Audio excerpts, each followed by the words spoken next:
आज के इस ऐतिहासिक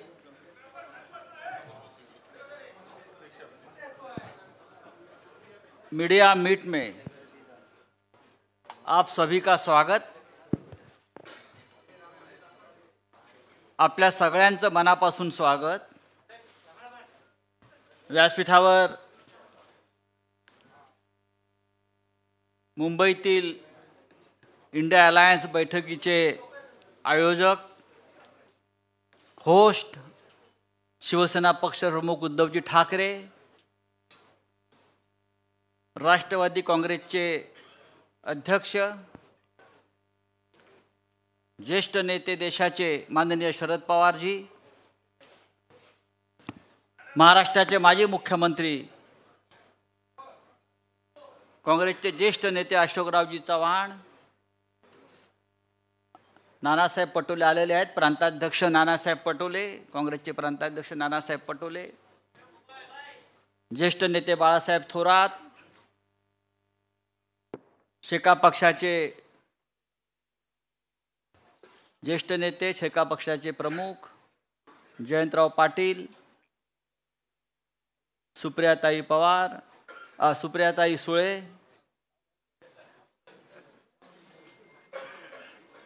युवा सेनेचे अध्यक्ष श्री आदित्य ठाकरे आणि इथे यहाँ उपस्थित सभी पार्टी के सभी मान्यवर नेतागण और पूरे देश भर से जो मीडिया यहाँ आया है, उन सभी का मैं स्वागत करता हूँ। आज की प्रेस वार्ता बहुत ऐतिहासिक है, हिस्टोरिक है। पटना और बेंगलुरु के बाद इंडिया अलायंस मुंबई में मिलने जा रही है और उस बारे में सभी जानकारी जो आपको चाहिए, जो कल से शुरू होने जा रही है, उस बारे में आपसे बातचीत करने के लिए सभी नेतागण उपस्थित है। आपने देखा होगा कि मुंबई का पूरा माहौल इंडियामय हो गया है। पूरे देश में इंडिया की सिर्फ 3 बैठकें हो रही है, लेकिन ममता दीदी ने आज कहा है, जो ममता दीदी का भी आगमन हो रहा है, कि रसोई गैस 200 रुपया सस्ता हो गया। ये इंडिया की सिर्फ 2 बैठकों का कमाल है। लालू यादव जी कल निकले पटना से मुंबई के लिए, तब लालू जी को पूछा गया पत्रकारों से, लालू जी मुंबई में क्यों जा रहे हो? तो लालू जी ने कहा, मोदी जी के नरड़ी पर बैठने जा रहा हूं। ये कोई व्यक्तिगत लड़ाई नहीं, इसका मतलब है हम तानाशाही के खिलाफ लड़ने जा रहे हैं। और एक मुद्दा बहुत महत्वपूर्ण है, जैसे आदित्य जी आप बोल रहे थे कि आज फिर एक बार चाइना अंदर घुस गई है, आक्रमण किया है अपने जमीन पर, लद्दाख में, अरुणाचल प्रदेश में। लेकिन जैसे जैसे हमारा इंडिया आगे बढ़ेगा, वैसे वैसे चाइना पीछे हटेगी। ये इंडिया की ताकत बनते जा रही है। आज उद्धव जी, शरद पवार साहब आपसे बातचीत तो जरूर करेंगे, लेकिन मैं आपको ये बताना चाहता हूं कि हम कल और परसों 31 अगस्त एंड 1 सितंबर के इंडिया मीट की पूरी तैयारी कर चुके हैं।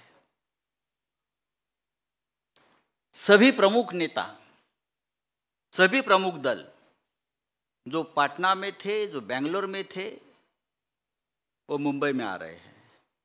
लालू यादव जी का आगमन हो गया है, डॉक्टर फारूक अब्दुल्ला जी का आगमन हो गया है, ममता बनर्जी का आगमन हो गया है। कल मल्लिकार्जुन खड़गे साहब, सोनिया जी, राहुल जी, सब प्रमुख नेता कल आ जाएंगे। अखिलेश जी आएंगे, नीतीश कुमार जी, अरविंद केजरीवाल जी, हेमंत सोरेन जी, ये सभी मुख्यमंत्री, 6 राज्यों के मुख्यमंत्री यहाँ, स्टालिन साहब, 6 राज्यों के मुख्यमंत्री और सभी नेतागण आएंगे।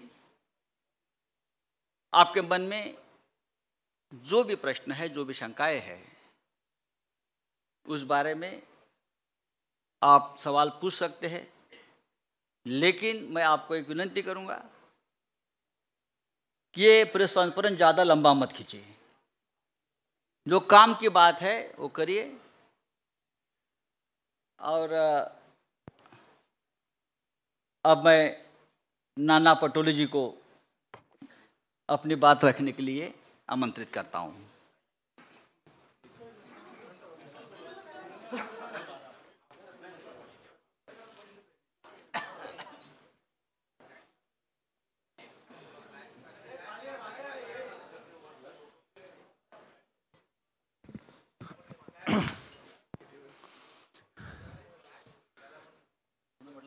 हमें बहुत खुशी है कि महाराष्ट्र में इंडिया अलायंस की मीटिंग होने जा रही है। उसकी तैयारियां पास पूरी हो चुकी है। महाराष्ट्र के कल्चर के आधार पर, महाराष्ट्र के संस्कृति के आधार पर आए हुए मेहमानों का उसी तरह सत्कार किया जाएगा। और इंडिया अलायंस में बढ़ती शुरू है।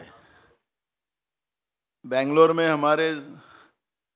हम लोग 26 लोग थे, यहाँ आने के बाद 28 हुए। जैसे हमारे मित्र संजय राउत ने जी कहा कि चाइना अरुणाचल में अपने मैप में चाइना ने दिखा दिया कि अरुणाचल हमारा है। जैसे इंडिया बढ़ेगा वैसा ही चीन पीछे हटेगा।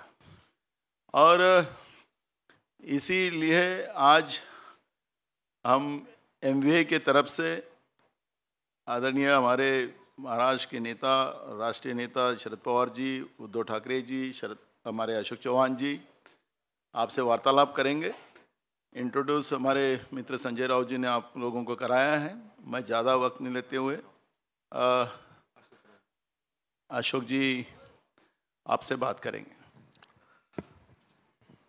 आदरणीय शरद पवार जी, आदरणीय उद्धव ठाकरे जी, आदरणीय नाना पटोले जी, मंच पे बैठे हुए हमारे MVA के, महाविकास आघाड़ी के सभी हमारे नेतागण, आज के इस प्रेस कॉन्फ्रेंस में आए हुए हमारे सब पत्रकार भाई बहनों, इलेक्ट्रॉनिक मीडिया, प्रिंट मीडिया के हमारे सभी साथी, कांग्रेस, राष्ट्रवादी कांग्रेस और शिवसेना के बैठे हुए हमारे सभी नेतागण और दोस्तों, जैसे कि आप जानते हैं कि सबसे पहले तो मैं आप सबको रक्षाबंधन की शुभकामनाएं देता हूं। और रक्षाबंधन की जिम्मेदारी, जैसे हमारी बहन की रक्षा करने की जिम्मेदारी हम पर है, वैसे ही इंडिया की रक्षण करना भी हमारी सबकी जिम्मेदारी है। ये आज का दिन ये महत्वपूर्ण है, ऐसे मैं मानता हूं। इसलिए आगे बढ़ने से पहले आप तो जानते हैं कि ये इंडिया की इस मीटिंग की पूरी तैयारियां यहाँ पर बहुत ज़ोर शोर से हुई है। सभी राजनीतिक दल तकरीबन, पहले मीटिंग में तकरीबन 26 थे, आज 28 राजनीतिक दल इस गठबंधन में, महागठबंधन में, इंडिया की गठबंधन में आज शामिल हुए हैं। और सभी पार्टीज़ के हमारे साथी बड़े ज़ोर शोर से इस मीटिंग की सक्सेस के लिए काम कर रहे हैं। आपने देखा कि इससे पहले 2 मीटिंग्स हमारी संपन्न हुई और ये तीसरी मीटिंग हमारी होने जा रही है मुंबई में। तो हमारे सबके लिए गर्व की बात है, फ़ख्र की बात है कि आज मुंबई की इस मीटिंग में सभी यहाँ पर मौजूद है। छत्रपति शिवाजी महाराज की ये जन्मभूमि है, संत महात्माओं की ये जन्मभूमि है और शाहू फुले अम्बेडकर की विचारों की ये महाराष्ट्र है। इसीलिए मुंबई में इसकी मीटिंग होना एक अलग महत्व रखता है। छत्रपति शिवाजी महाराज ने धर्मनिरपेक्षता और कल्याणकारी राज्य के एक महान प्रतीक उनकी इमेज रही है। संत महात्माओं ने दिया हुआ मानवता और भाईचारे का संदेश हमेशा महाराष्ट्र हमने अपनाया है, उससे आगे हम बढ़े हैं। और इसीलिए शाहू फुले अंबेडकर की विचारधारा को लेकर इंडिया आगे बढ़ने का हमारा सबका उद्दिष्ट है, प्रयास है। और मुंबई खास करके जब महाराष्ट्र की बात हम करते हैं तो हमारी एक हिस्टोरिकल बैकग्राउंड है। स्वतंत्रता आंदोलन हो, सामाजिक परिवर्तन के आंदोलन हो, औद्योगिक कृषि क्रांतियां हो, तो महाराष्ट्र हर रेवोल्यूशन में महाराष्ट्र हमेशा आगे रहा है और महाराष्ट्र ने देश को लीड किया है। और राजनीतिक क्रांतियां भी जो जितनी हुई है वो मुंबई और महाराष्ट्र उसका एक केंद्र रह चुका है। दोस्तों, आज सबसे अहम मसले हमारे सामने हैं जो हम देखते हैं कि महंगाई, बेरोजगारी जैसे मुद्दे पे हम लोग आवाज़ हमेशा उठाते आ रहे हैं। सभी राजनीतिक दल, आज आपने देखा कि अगर पिछला इतिहास हम देखेंगे तो 2019 की जो चुनाव हुए थे उसमें ये सभी महागठबंधन में जितनी हमारी साथी पार्टीज शामिल हुई है, सब ने मिलकर 23 करोड़ 40 लाख वोट्स लोगों ने उनको दिए थे 2019 के चुनाव में। और बीजेपी को उस चुनाव में 22 करोड़ 90 लाख वोट मिले थे। तो आप समझ सकते हैं कि इंडिया में शामिल हुए जितने पार्टी, सिर्फ एक ही बात थी कि अलग अलग होने से वोटों का बंटवारा हुआ और 23 करोड़ वोट मिलने के बावजूद भी भाजपा 22 करोड़ वोटों से वो देश में अपनी ताकत बना सके। आज इंडिया के इस गठबंधन में 11 चीफ मिनिस्टर शामिल हैं, जो बाकी मैं जो जिन्होंने भाजपा ने तोड़ मरोड़ के सरकार जहां गिराई वो छोड़कर बात कर रहा हूं कि 11 चीफ मिनिस्टर्स इस हमारे सरकारी हमारी इस गठबंधन में शामिल है। आपने देखा कि मध्य प्रदेश, गोवा, महाराष्ट्र जैसे राज्य को भी तोड़ने का काम भाजपा ने किया है। पर आपने देखा कि कर्नाटक में तोड़ने के बावजूद दोबारा वहाँ पर ज़्यादा अक्सरियत से हमारी सरकार वहाँ पर कर्नाटक में लोगों ने चुन के दी है। और मुझे पूरी उम्मीद है कि इंडिया के इस माहौल से आज जो भी हम कोशिश कर रहे हैं, महाराष्ट्र में हमारे सरकार तोड़ने के बावजूद भी महाराष्ट्र में दोबारा हमारी सरकार हमारी एमवीए की और अन्य साथियों को मिलकर हम स्थापित करेंगे, ऐसे पूरी उम्मीद दोस्तों हमको है। मैं ज़्यादा वक्त नहीं लूँगा क्योंकि सभी पार्टीज इसमें शामिल है। आदरणीय पवार साहब और ठाकरे साहब को भी आपको संबोधित करना है। तो आज हमारे लिए महत्वपूर्ण है कि आज सभी राजनीतिक दल हमारे साथ में हैं और बड़े ताकत के साथ में आने वाले चुनाव एक पॉजिटिव डे। हमारी सिर्फ किसी को विरोध करना ही इतना हमारा एजेंडा नहीं है। डेवलपमेंटल अलायंस मैं कहूँगा कि इसमें डेवलपमेंट का एजेंडा है, कुछ पॉजिटिव काम करने का एजेंडा है और साथ ही साथ देश के जो फैसिस्ट फोर्सेस है उनको रोकने की चुनौती हमने स्वीकार कर ली है। इसलिए एक छत्र में सब यहाँ पर इकट्ठा हुए हैं। धन्यवाद। आवश्यकता नहीं, सिर्फ चौथी राजनीतिक दल इसमें शामिल जो होने वाले हैं वो 28 है, 28, और उनके प्रतिनिधि कल के मीटिंग के जो मौजूद रहेगी, इनका नंबर 63 है। तो 63 प्रतिनिधि, 28 पॉलिटिकल पार्टी, इनका ये सम्मेलन कल से परसों से शुरू होगा। और जिस तरह से कई राज्यों से लोगों का जो इसमें इंटरेस्ट के बारे में हम सुनते हैं, इससे मुझे पूरा विश्वास है कि एक अल्टरनेटिव फोरम देश में तैयार हो जाएगा कि जो देश में परिवर्तन करना है, ये परिवर्तन के लिए मजबूत होगा। और यही काम हम लोग करेंगे, इतना ही मैं कहता हूँ। और श्री उद्धव ठाकरे, इनके पास मैं माइक देता हूँ।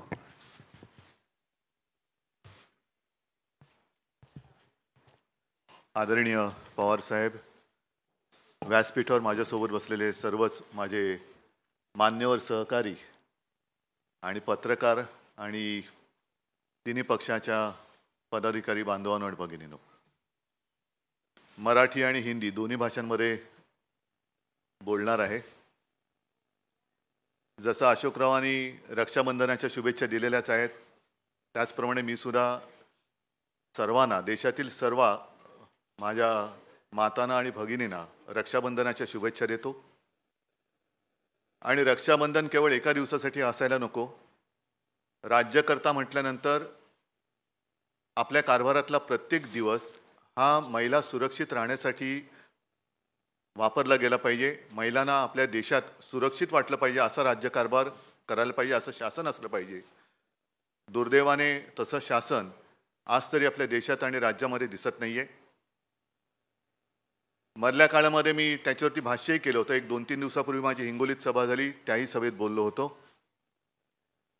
कारण मी बातमी वाचली होती की खास करून भारतीय जनता पक्षाच्या कार्यकर्त्यांना सांगितलं गेलं होतं की मुस्लिम महिलांकडनं राखी बांधा, आणि तोच धागा म्हणजे रक्षाबंधनाचा धागा वेगळा आणि या बातमीचा धागा वेगळा. मी असं म्हटलं होतं की सुरुवात करायची असेल तर बिल्किस बानूकडनं करा.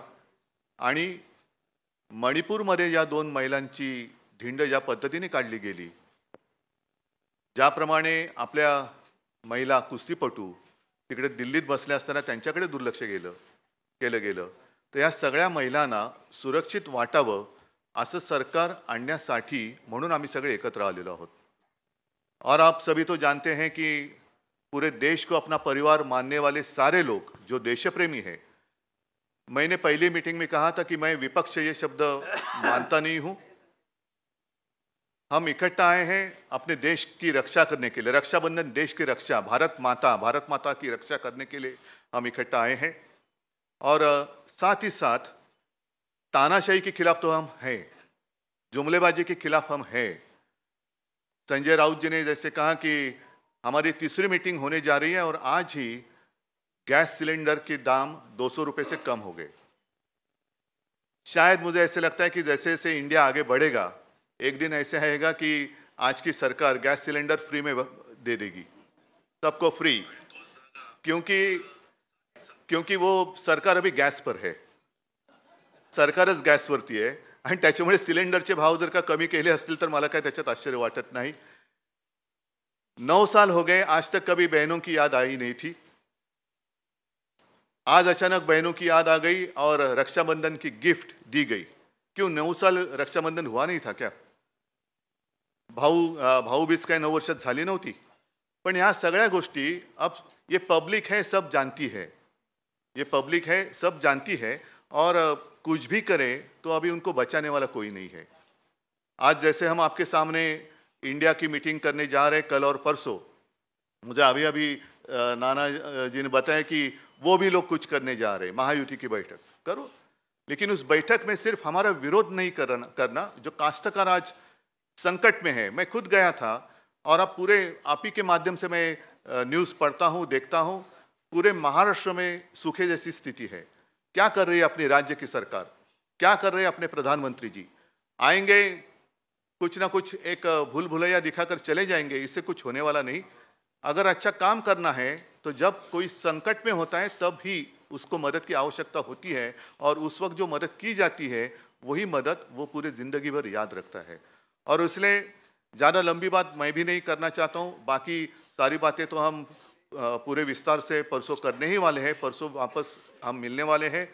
लेकिन इतना ही मैं कहूँगा कि हम जितने सारे लोग, हाँ हमारी विचारधारा अलग अलग है, जरूर है, लेकिन उद्देश्य एक है, वो हमारे देश की रक्षा करना, संविधान की रक्षा करना.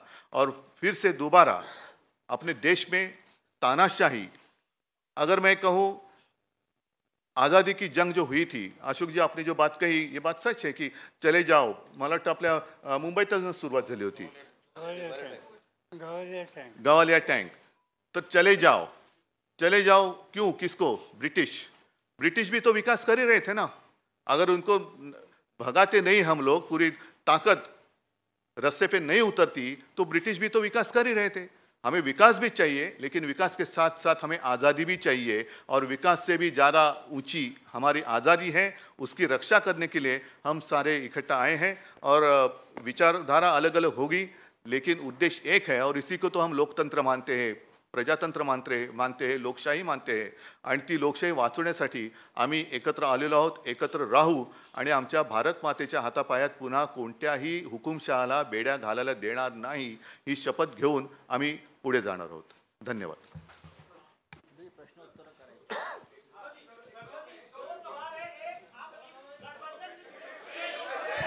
शांत रहा प्लीज, सायलेन्स. एकच मिनिट, तुम्ही फक्त कोणाला प्रश्न विचारणार तेच सांगून करा.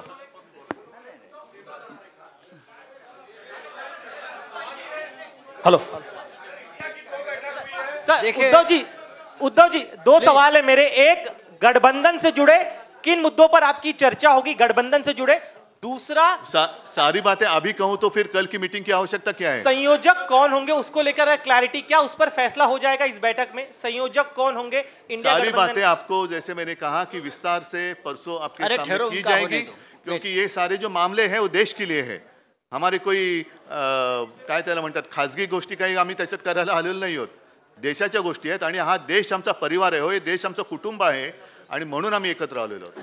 गठबंधन के कई साथी कह रहे हैं कि हमारी पार्टी के नेता प्रधानमंत्री बनेंगे. एक अरे त्यांना विचारू दे. अरे एक मिनिट, त्यांना विचारू दे ना. रुको.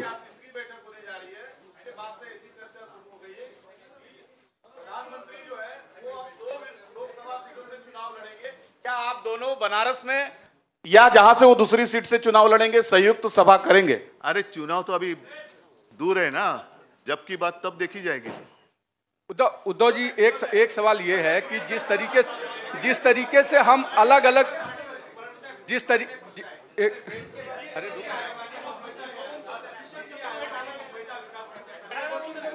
हा महत्वाचा प्रश्न आहे. नीती आयोगाने मुंबईमध्ये विकास करण्यासाठी त्यांनी एक आराखडा तयार केला आहे. महाराष्ट्रामध्ये खास करून आता केंद्राचं इकडे या ठिकाणी दखल आहे, म्हणजे मुंबईला वेगळं करण्याचा हा एक मोठा प्रयत्न आहे, डाव आहे, असं वाटतं का तुम्हाला? हा, तुमच्या प्रश्नाचा अर्थ हा सर्वसामान्य जनतेच्या मनामध्ये त्यांना तो समजलेला आहे आणि आता लोकांच्या लक्षात आलं असेल की महाविकास आघाडीचं सरकार का पडलं. कारण मी मुख्यमंत्री होतो, माझे सहकारी इकडे बसलेले आहेत, अशोकराव आहेत, आदित्य आहेत, जयंतराव आहेत, थोरात साहेब आहेत. जयंतराव, तुम्ही मंत्रिमंडळात नव्हतात, नाना तर अध्यक्ष होते, पण त्यावेळेला सुद्धा केंद्रात त्यांचं सरकार असताना असा कोणताही प्रस्ताव आणण्याचं धाडस त्यांनी केलं नव्हतं. मुंबई वेगळं करणं आणि मुंबई केंद्रशासित करणं हा डाव आता उघड झालेला आहे. पण आम्ही तिकडे सत्तेत असताना हा प्रस्ताव आणण्याची त्यांची हिंमत नव्हती आणि आत्तासुद्धा हा प्रस्ताव आम्ही होऊ देणार नाही. ज्या क्षणी आमचं सरकार केंद्रात आणि राज्यात येईल त्यावेळेला हे सगळे जे काय आहे त्यांचे पाश आम्ही तोडून टाकल्याशिवाय राहणार नाही आणि मुंबईची स्वायत्तता जी आहे, महाराष्ट्र आणि प्रत्येक राज्याची स्वायत्तता आहे, ती आम्ही आभारीत ठेवू. ह्याची सुरुवात दिल्लीपासून केली गेली. दिल्लीसाठी जेव्हा त्यांनी तो जो काही एक वटहुकूम वगैरे आणला तेव्हाच आमच्या सर्वांच्या मनात भीती होती की हे सगळेजण, कारण आपल्या देशाला, आपल्या सरकारला केंद्र सरकार नाही, संघ राज्य पद्धतीचं सरकार म्हणतो आपण. प्रत्येक राज्याला समान अधिकार आहेत. अगदी 2-3 मोजक्या गोष्टी सोडल्या तरच केंद्राला त्याच्यात हस्तक्षेप करण्याचा अधिकार आहे. पण हा हस्तक्षेप हा दिवसागणिक ते वाढवत चाललेत. राज्यांची आणि शहरांची स्वायत्तता मारून सर्व काही एकछत्रीपणा आणायचा, ही छत्री आम्ही तोडून मोडून टाकल्याशिवाय राहणार नाही. थोड्या दिवसाची गोष्ट आहे. सरकार आमचं दोन्हीकडे आल्यानंतर हे सगळे असे उपराटे निर्णय जे त्यांनी घेतलेले आहेत ते आम्ही पुन्हा उलटे फिरवल्याशिवाय राहणार नाही. उद्धव जी 2 सवाल ऐसा है कि अरे बाकी लोगों को सवाल पूछो. हम अलग अलग विचारधाराओं के साथ एक आए हैं. उद्धव जी, अब विपक्ष लगातार ये कह रहा है, मराठी होने दो. हाँ, मैं एकदम मराठी. देखिए पहले मराठी पूरा होने दो. पहले मराठी करो, बाद में हिंदी में बोलेंगे. हाँ, मराठी. पहले मराठी करो. मराठी सर. पहिले मराठी करो. राहुल सर, महायुतीची एकीकडे ही बैठक सुरू असताना दुसरीकडे याच वेळी म्हणजे 31 आणि 1 दिवशी महायुतीची बैठक मुंबईत लावून घेतलेली आहे. म्हणजे एका बाजूला इकडे हे सुरू असताना राज्यात देखील हीच सेम टाइम बैठक लावणं काय नेमकं? म्हणजे मी त्याचं उत्तर दिलेलं आहे. कारण गेल्या वेळेची आमची मीटिंग होती त्यावेळेलाच एनडीएची मीटिंग लावली होती आणि मी परवाच्या सभेत म्हटलंय की आता एनडीएचा अमिबा झालेला आहे. एनडीएला आता आकार उकार काही शिल्लक राहिलेला नाही. जसा अमिबा एक पेशी जीव कसंही त्याला आकार उकार दिला जातो तशा प्रकारे आता एनडीए झालेला आहे. सर, एक असा प्रश्न आहे की साधारणतः 4 राज्याच्या निवडणुका डिसेंबरमध्ये होत आहेत. कुठे? आणि 4 राज्य. तुम्ही जरा कोणाला प्रश्न विचारणार ते सांगा, सगळ्याची उत्तरं माझ्याकडे. दोघांना, पवार साहेबांना आणि तुम्हाला एक प्रश्न आहे की 4 राज्याच्या निवडणुकांच्या सोबतच लोकसभेची निवडणूक लागण्याचे देखील संकेत दिले जात आहेत आणि अशा वेळेस तुमच्या या इंडिया आघाडीच्या जागा वाटपाचा जो वेळ असेल किंवा जागा वाटपाची चर्चा असेल त्यासाठी राज्यात कमिट्या नेमण्यात आलेत का किंवा त्या चर्चा एकत्र आत्ता होणार आहेत का?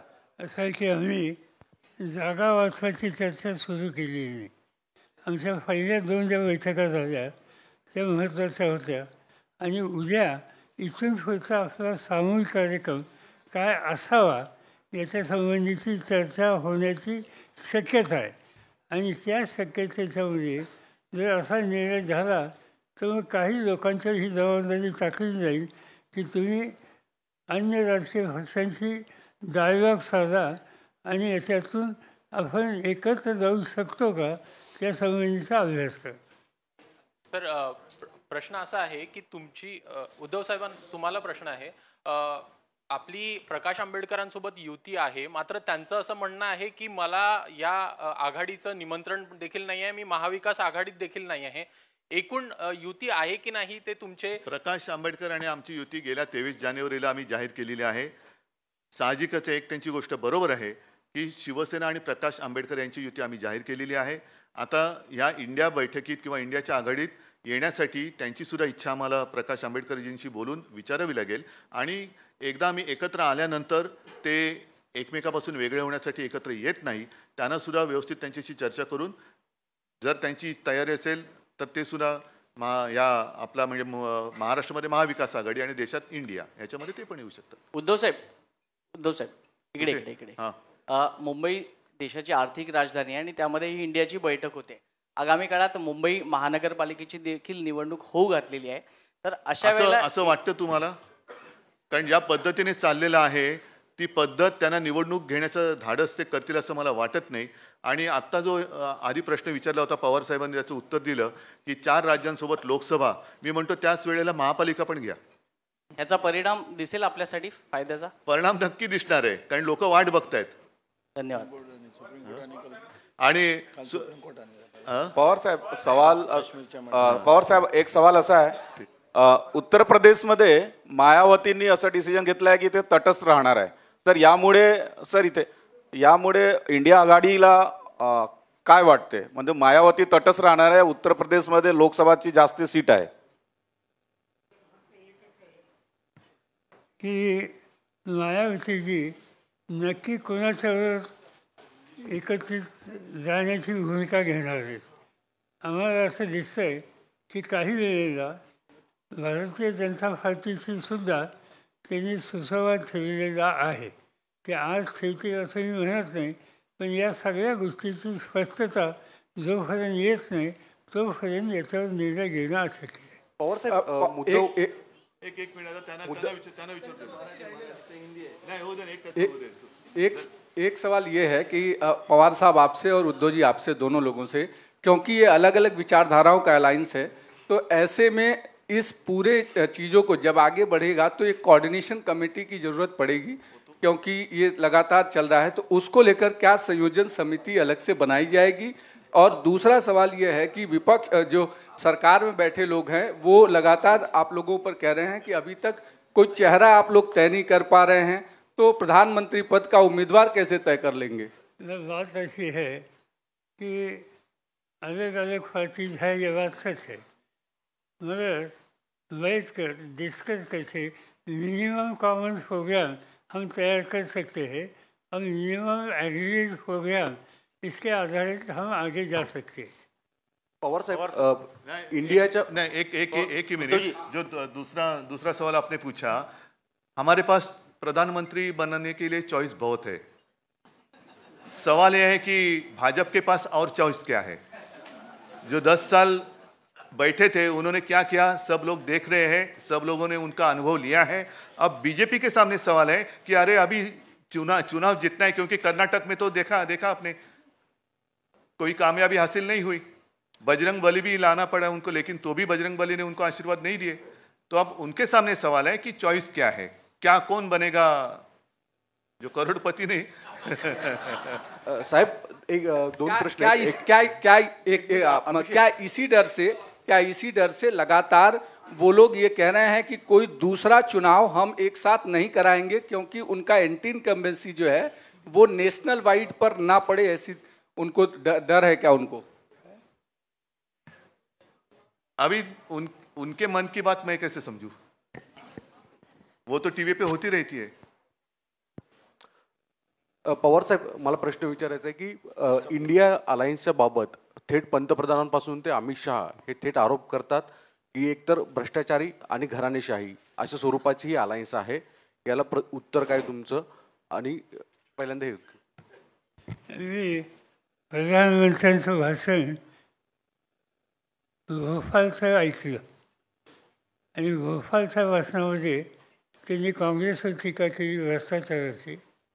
राष्ट्रवादी काँग्रेस पक्षावर टीका केली. राष्ट्रवादी काँग्रेस पक्षावर टीका करत असताना त्यांनी राज्य सहकारी बँक आणि इरिगेशन घोटाळा या दोन गोष्टी कटाक्षाने त्यांनी सांगितल्या.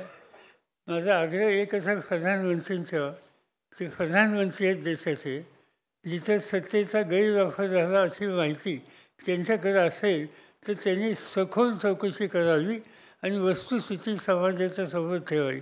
नुसता आरोप करण्याचा अर्थ नाही. तुमच्या हातात सत्ता आहे, त्याची चौकशी करा आणि संबंध देशाला सांगा वस्तुस्थिती काय.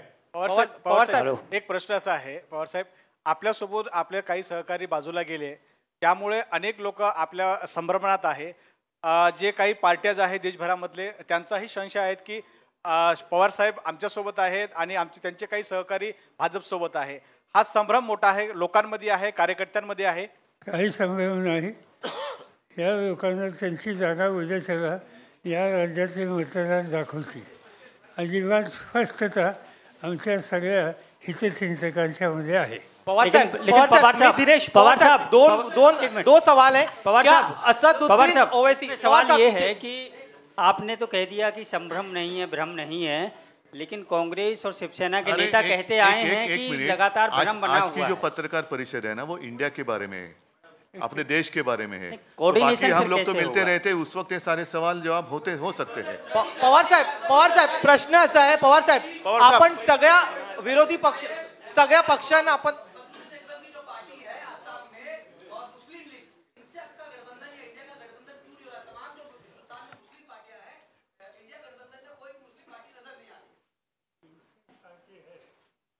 उन्होंने मुझसे बात की है और उनकी तैयारी है हम लोगों के साथ जाने की.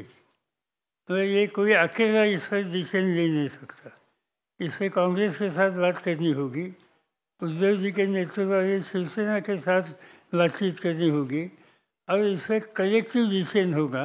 जब तक कलेक्टिव डिसीजन होता नहीं तब तक इन लोगों का जो सुझाव है इसका स्वीकार करना हमें मुश्किल है.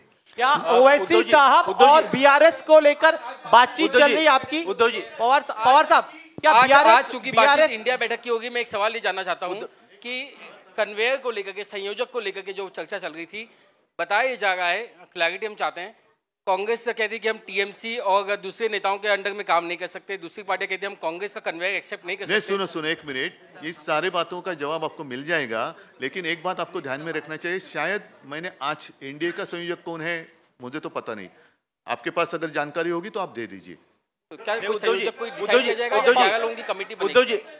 पवार साहेब, दोन प्रश्न. पवार साहेब, बीआरएस में अकाली दल आणि ओवैसी यांना पिछले बैठक में ये कहा गया था कि एक कमेटी बनाई जाएगी, कोऑर्डिनेशन कमेटी बनाई जाएगी. संयोजक पिछले बैठक में तय हुआ था कि मुंबई के बैठक में एक कोऑर्डिनेशन कमेटी बनाई जाएगी सभी लोगों की, या फिर संयोजक जो है उस पर चर्चा होगी. क्या ये दोनों मुद्दे होंगे जो अलग अलग नाम और आ रहे, कोई संयोजक चुना जाएगा? एक पहला सवाल है.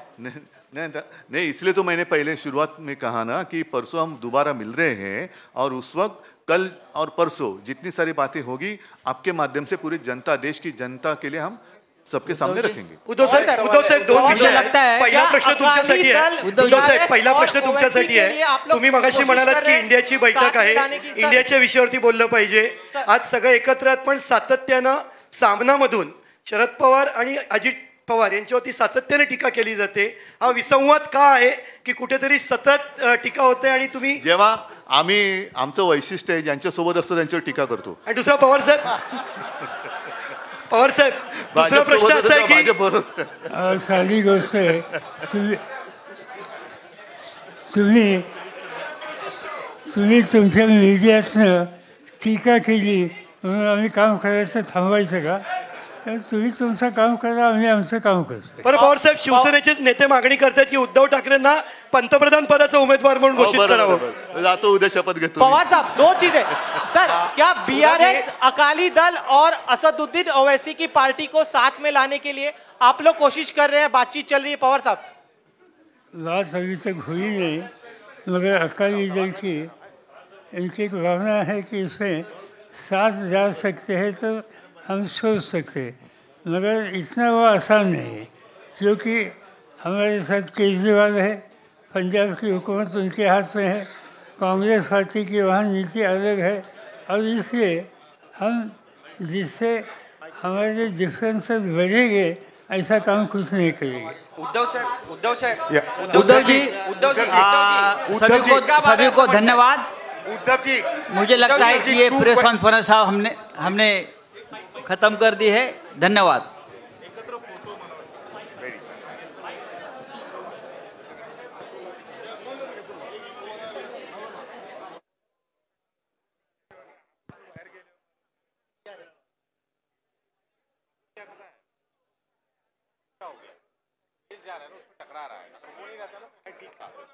तो आँख में जाता नीचे. देऊन टाक ना.